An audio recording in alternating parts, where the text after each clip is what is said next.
Nikusalimie rafiki yangu popote pale unapoendelea kufuatilia mafundisho. Mungu amenipa neema tuzidi kujifunza, na leo nataka tujifunze. Je, kanuni gani zinazoweza kukufurahisha wewe mwanadamu unapoamua kutembea katika njia ya Mungu?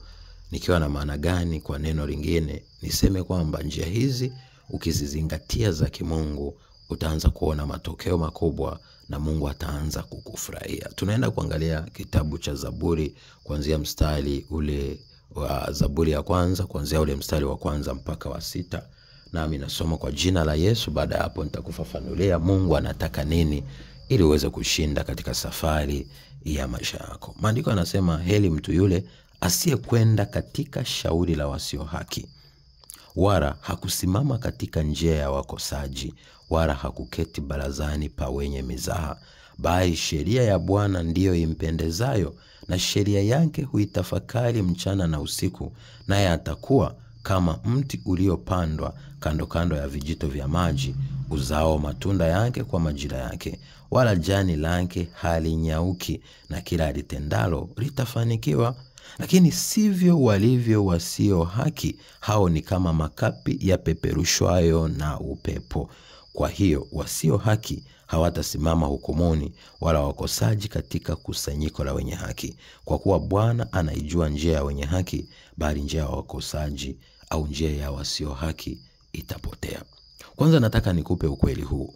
Ukweli ni kwamba kila roho yoyote ya mwanadamu kwa sasa, kabla ya kuja kuhukumu Mungu, bado inaishi.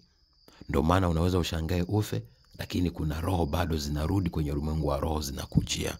Labda ni bibi yako, ni babu yako, ni ndugu yako, ni rafiki yako. Unashangaa ile roho inakujia. Sasa kuna roho zinakuja kwa wema, nyingine zinakuja kwa ubaya. Nyingine zinakuja kama kutaka kukuharibu, nyingine zinakuja kutaka kukusaidia. Kwa hiyo zile ambazo unakuta zinakuja kwa kutaka kukusaidia, muda mwingine unakuta zile zilienda zikiwa katika wema na utakatifu.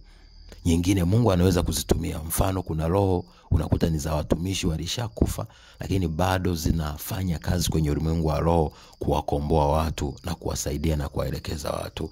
Ina maana wale watu kuna namna Mungu aligusa maisha yao, na wale watu walitembea katika njia inayompendeza Mungu. Lakini kuna watu ambao unakuta shetani anawatumia. Kwa nini? Nafsi na roho itendayo dhambi ni ya ibilisi. Nafsi itendayo dhambi ni ya ibilisi. Ndio maana Musa alipokufa kwenye dhambi, ukisoma kitabu cha Yuda, tunaona shetani anaanza kupigania mwili wake. Kwa hiyo wale watu waliokufa kwenye dhambi, ina maana ni mali ya ibilisi mpaka siku ya hukumu. Sasa unatakiwa wewe usome neno la Mungu, ulifate na kulizingatia, kwa sababu jua hukumu ipo, jua mwisho wa maisha ya mwanadamu upo, na anapofika mwisho hukumu inatokea. Sasa kabla ya ile hukumu ya mwisho ya jehanamu ya moto, mwanzo hapa wale waliotenda dhambi, ina maana wanapewa ibilisi, anazidi kuwatumia kwa sababu mnakuwa ni mali yake. Lakini pia sasa ile roho yenyewe inakuwa sehemu ya mateso. Kuzimu sehemu ya mateso, lakini shetani ana mamlaka ya kutumia nafsi yako kuwaendea watu ili kuzidi kuleta mateso labda kwa watu wengine. Lakini ile nafsi ambayo imetenda haki, ina maana roho yake inachukuliwa kwenye ufalme, inakaa sehemu ya raha, paradiso, ambapo inasubiri kuja hukumu ya mwisho ili ije kutolewa kuingia kurithi ufalme wa mbinguni. Kwa hiyo basi, wewe mwenyewe hapa Mungu anakuonya, anasema usienende katika shauri la wasio haki. Ina maana jifunze kuwa ni mtu wa kutenda haki. Umemwajiri mtu, unafanya kazi, unafanya chochote, jitahidi kutenda haki. Lakini pia anakuonya juu ya swala la usifate njia ya wakosaji. Unaweza kupata ushauri mbaya, usiufate. Awe ni rafiki, awe ni ndugu, awe ni jamaa. Lakini pia anakuambia kwamba yule mtu hakai katika baraza la wenye mizaha. Kuna watu leo wanakaa kwenye vijiwe. Kuna watu leo wanazungumza mambo yasiyompendeza Mungu. Ukiwa unajiunga na watu wale na marafiki wasio sahihi, jua unazidi kumkufuru na kumchukiza Mungu. Lakini Mungu anapenda nini? Anapenda wale wanaofuata sheria yake, ina maana neno lake, wanaotafakari neno lake usiku na mchana, hao ndio wanaokuwa au wanaokuwa kama mti uliopandwa karibu na kijito cha maji. Hao ndio wanaozaa matunda kwa majira yake, na hao hawatonyauka, hawatoshindwa. Hata adui aje vipi anataka kukuangamiza, ukiwa unaenenda katika njia ya haki, Mungu atakutetea, Mungu atakulinda, Mungu atakusimamia, na Mungu atakushindia. Na hapo ndipo utashangaa hata nguvu ya kutaka kukuangusha inapokuja, ila maana haitoweza.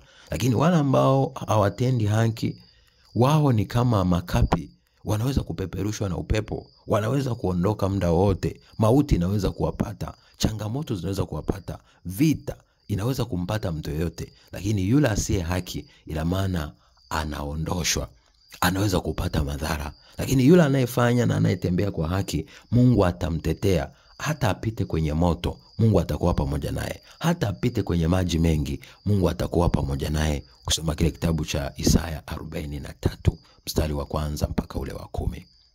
Nimekufundisha haya. Amua sasa kutembea katika njia ambayo shetani hatakuwa na vigezo wala mamlaka ya kuharibu maisha yako. Mwili wako ukiwa salama katika usafi, roho yako ikiwa katika usafi, na nafsi yako, jua shetani hakugusi. Soma Yohana wa kwanza 5:18. Maana mwili, nafsi na roho vitendavyo dhambi ni vya ibilisi.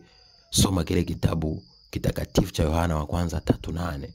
Kwa namna hii unaweza kubadilika na kuanza kumpendeza Mungu. Nawapenda. God bless you. Be a shining star in Jesus' holy name. Shalom.